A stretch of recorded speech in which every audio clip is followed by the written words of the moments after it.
Bonsoir et bienvenue pour le journal de la rédaction de TV Fil 78, 18h si vous nous suivez en direct. Et voici les titres de l'actualité locale en ce 6 novembre.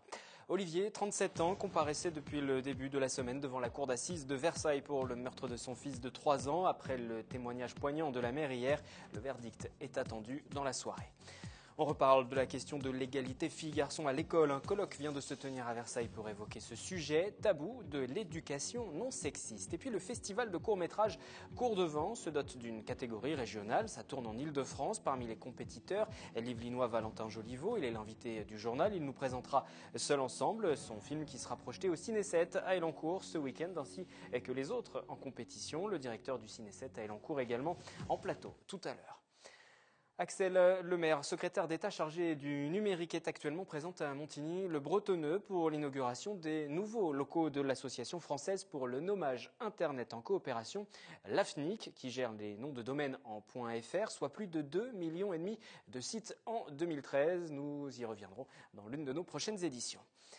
Il encourait la réclusion criminelle à perpétuité pour l'assassinat de son fils. Un homme de 37 ans comparaissait devant la justice de Versailles pour avoir, en 2012, tué son enfant de 3 ans. Il n'aurait pas supporté que sa femme lui annonce quelques mois auparavant son intention de divorcer. Sur place, à la cour d'assises, Yolène Thorez et Elodie Moine.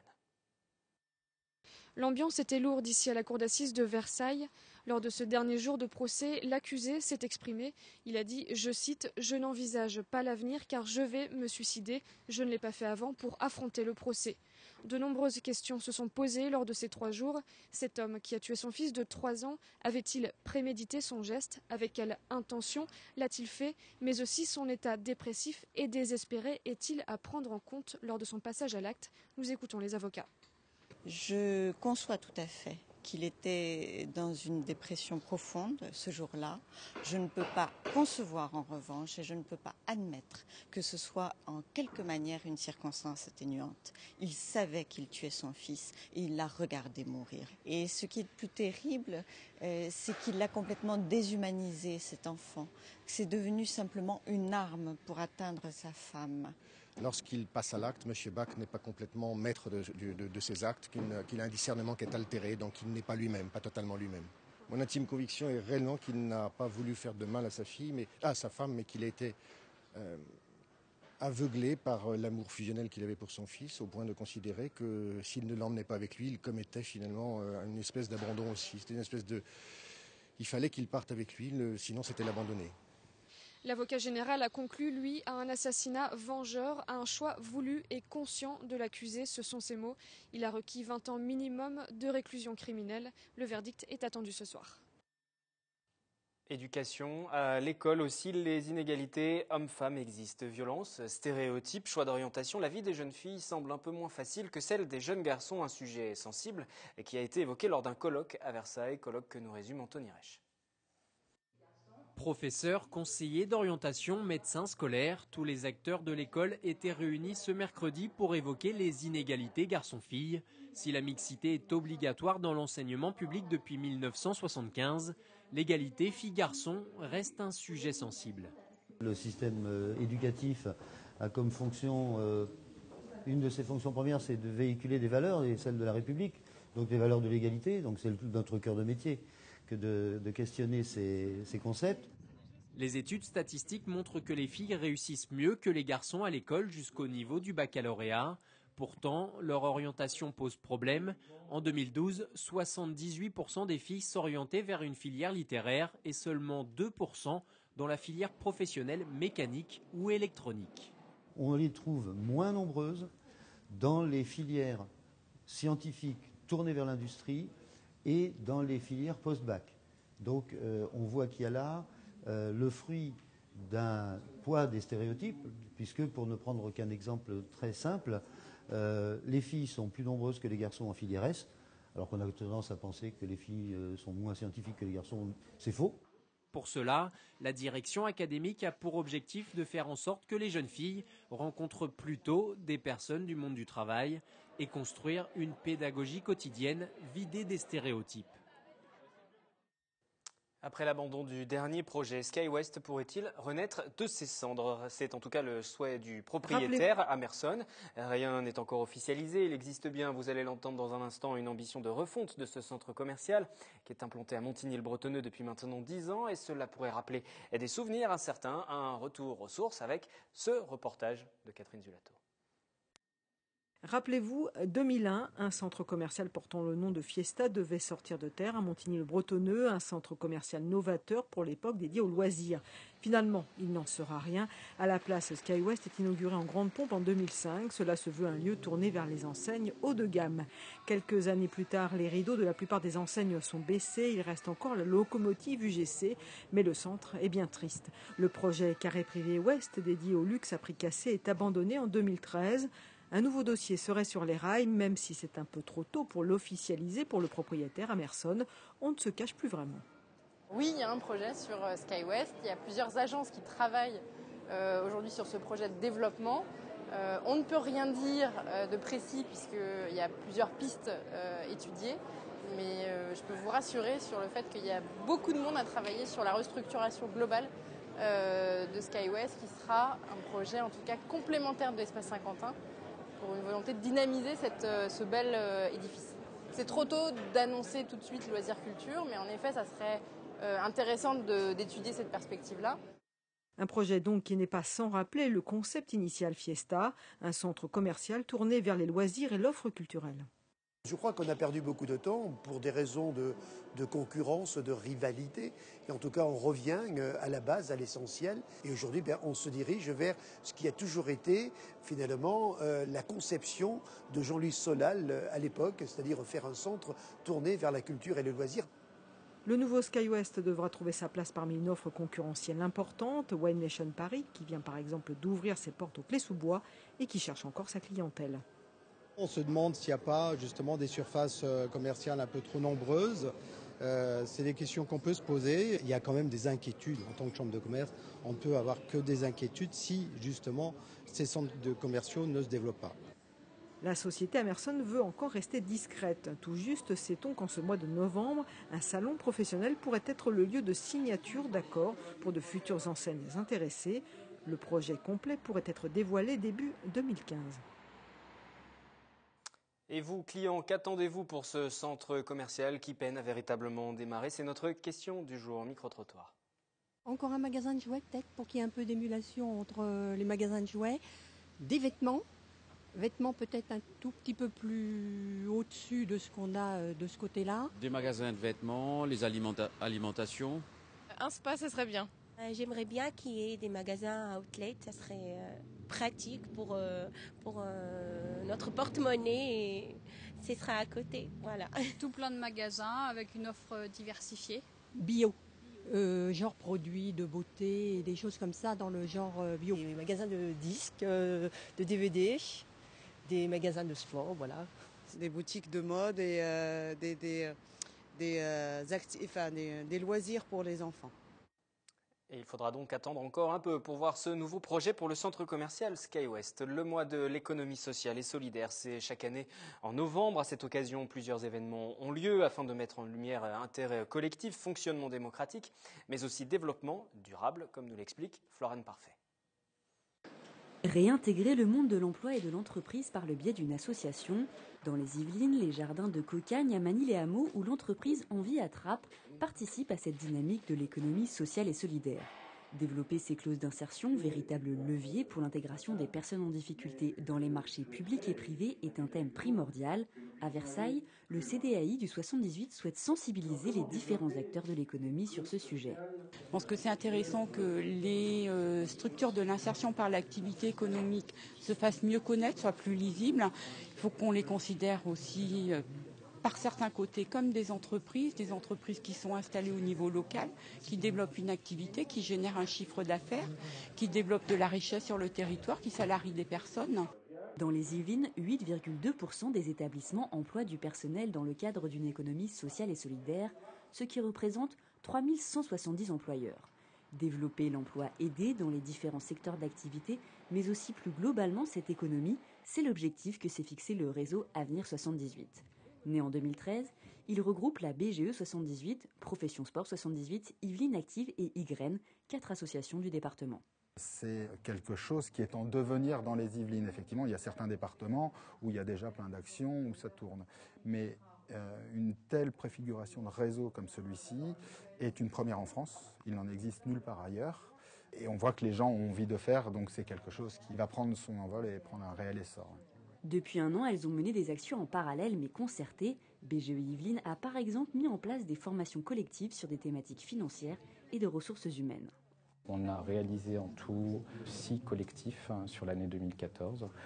Ces formations ont eu un certain succès. En tout cas, toutes les missions locales des Yvelines ont été intéressées, se sont inscrites à une ou plusieurs de ces formations.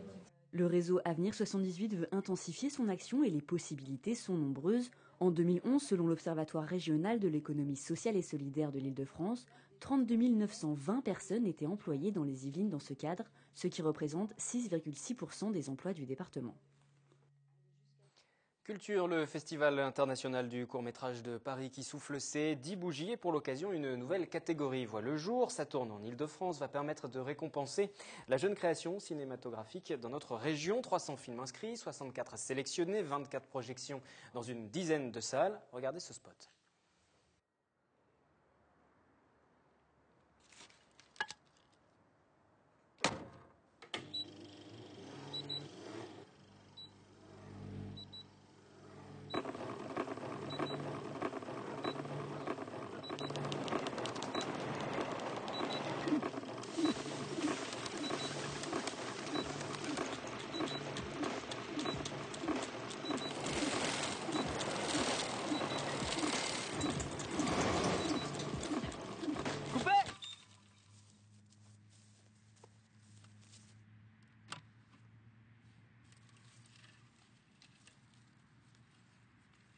C'est bon ? «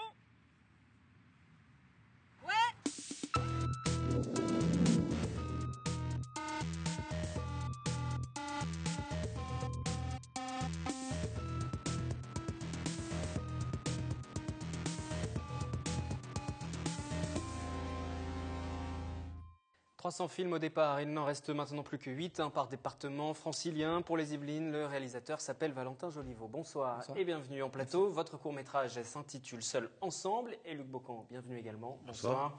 Directeur du Ciné 7 à Elancourt, puisque votre salle va projeter samedi 8 à 18h15 les 8 films qui sont en compétition pour cette catégorie. Et c'est le 30 novembre à Paris, lors de la cérémonie de clôture de Cours de Vent, que l'on connaîtra le nom du vainqueur. Et on vous souhaite bien évidemment de l'emporter. Luc Bocan, le court-métrage se porte bien? C'est pas un genre confidentiel? C'est pas un genre confidentiel, il faut le défendre, il faut le soutenir. C'est ce qu'on fait d'ailleurs à travers ce festival, qu'on est très heureux de mettre en place pour la première année, pour nous, puisque l'équipe de Cours de Vent est venue nous chercher au début de l'année 2014. Donc on est très heureux et ça fonctionne bien, puisque la dernière fois, lors de la dernière séance, on était plus d'une centaine de personnes, donc ça prouve que le court-métrage intéresse. Donc oui, on défend le court-métrage, c'est important. Ça s'est même démocratisé, est-ce qu'avec un accès plus facile aux ordinateurs, au numérique, oui, aux moyens de tournage, de montage? Oui, c'est vrai. Alors reste le problème quand même des coûts de diffusion des courts-métrages qui malheureusement c'est assez paradoxal, sont assez élevés pour une salle qui a une économie relativement, on va dire, fragile. Donc il faut faire très attention à ça, mais c'est vrai que notre volonté, c'est vraiment de défendre le court-métrage. On va essayer, nous, à Elancourt, de travailler avec le RADI, qui est lié à l'agence du court-métrage, de façon à ce qu'on passe plus régulièrement des courts-métrages avant les longs-métrages, quand c'est possible. Et puis il y a le festival Cours de Vent, qu'on continuera forcément. Et sur la qualité intrinsèque des courts-métrages, il y a une évolution aussi, vous qui avez pu les visionner, les 8 qui sont encore en compétition. Alors, moi j'ai trouvé que cette année, c'était quand même assez sombre. Enfin, les thématiques abordées étaient quand même assez sombres. Il y a beaucoup de films qui avaient pour décor la forêt, par exemple. Alors, je me suis interrogé là-dessus. C'est vrai, pourquoi la forêt? Alors peut-être que c'est parce que c'est un décor facilement accessible, je ne sais pas. Mais enfin bon, il y avait voilà.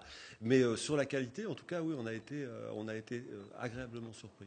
Valentin Joliveau, donc c'est Seul ensemble, le nom de votre court-métrage. Vous êtes de l'école de cinéma 3IS à Trappes-Elancourt. On va voir la bande-annonce tout à l'heure. Juste sur votre parcours actuellement, vous êtes toujours à l'école, toujours en formation? Plus à l'école. Là, ça va faire un an au mois de décembre que j'ai été diplômé en réel. Donc ça fait un an que j'ai quitté. Et donc vous êtes concentré pleinement sur ce court-métrage Là, c'est la promo, oui, c'est toujours la promo de celui-là, mais il y en a d'autres qui arrivent. Mais oui, on continue là-dessus. Alors pourquoi vous focalisez sur le court-métrage, justement? Parce que c'est encore un bon exercice pour perfectionner, apprendre? Oui, c'est encore un bon exercice, et puis je pense que c'est un peu le passage obligé avant le long, et puis pour voir aussi, en faisant quelques-uns, c'est bien de se tester aussi, et puis de faire un peu un pêle-mêle de ce qu'on est capable de faire et le présenter après à des producteurs. Et c'est ça qui fait qu'on pourra peut-être accéder, j'espère, au long métrage. Et même les courts-métrages, en tout cas, ont leur bande-annonce. Regardez celle donc de Seul Ensemble.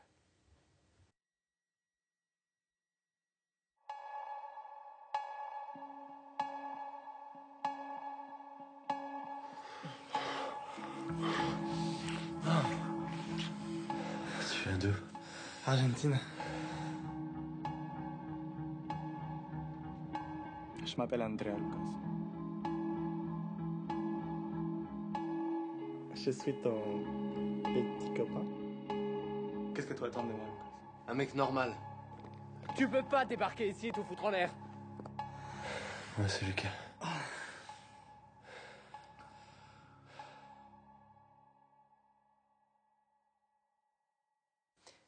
Seul Ensemble, histoire, ça vous fait sourire de voir la bande-annonce? Oui, un peu, oui. C'est difficile de regarder son travail? Ouais. Oui, un petit peu, ouais. Ouais. Mais surtout quand ça fait un moment ça fait 1 an qu'il a été tourné, donc, mais c'est toujours ça quand on présente à un festival. Seul Ensemble, donc histoire d'un jeune étudiant qui rencontre une jeune fille argentine, leur relation qui se complique lorsqu'elle découvre que pour gagner sa vie, il est escort boy. C'est ça. C'est bien ça? Et d'où vient l'inspiration un petit peu pour ce scénario?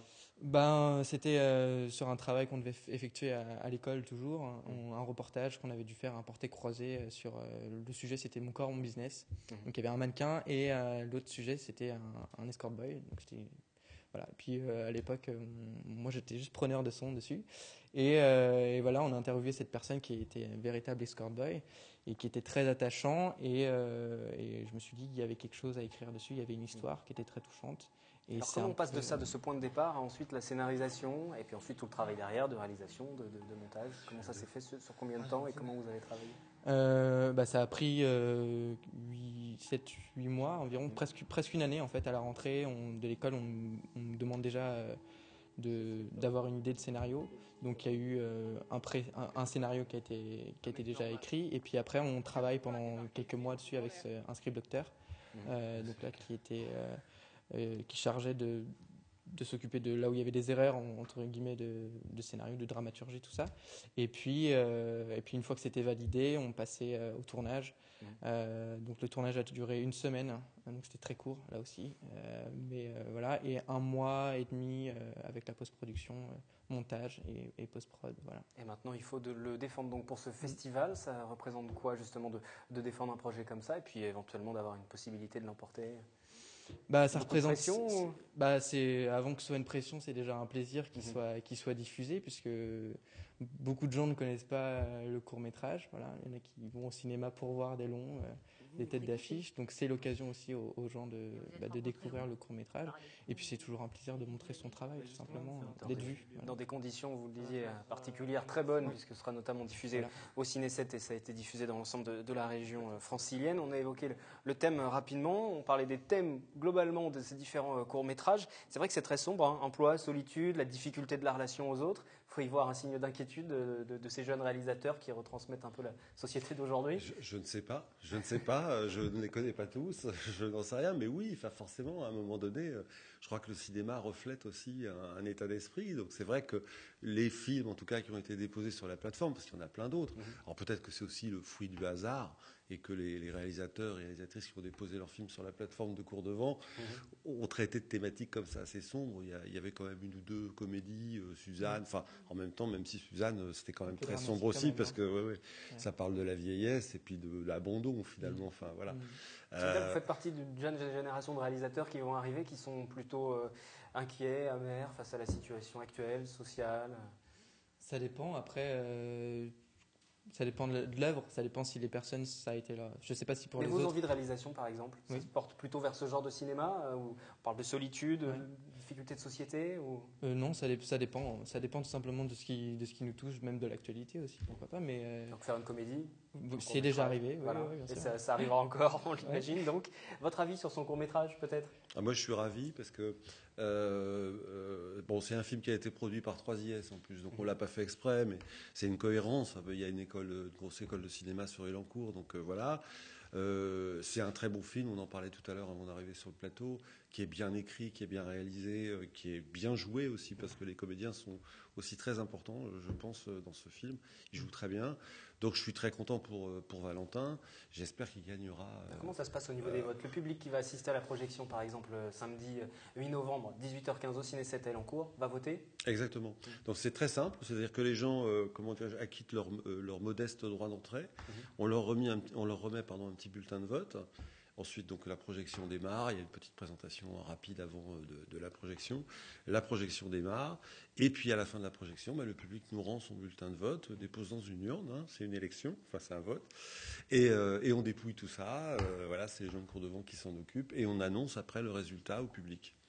Voilà. Droit d'entrée de combien? 4 €. Voilà. Pour les gens qui veulent venir voir et découvrir, il y aura 8 courts-métrages à découvrir après ce festival. Est-ce que ça va s'arrêter à la fin du mois de novembre? Oui. Vos projets? Projet de 2 courts-métrages en cours, un qui est fini, et qui est entre les mains de producteurs, et un troisième qui, j'espère, sera fini avant décembre. Et le long-métrage? Et le long-métrage, si tout va bien, justement, en présentant ces trois-là, peut-être le mettre en cours fin d'année prochaine, de commencer déjà.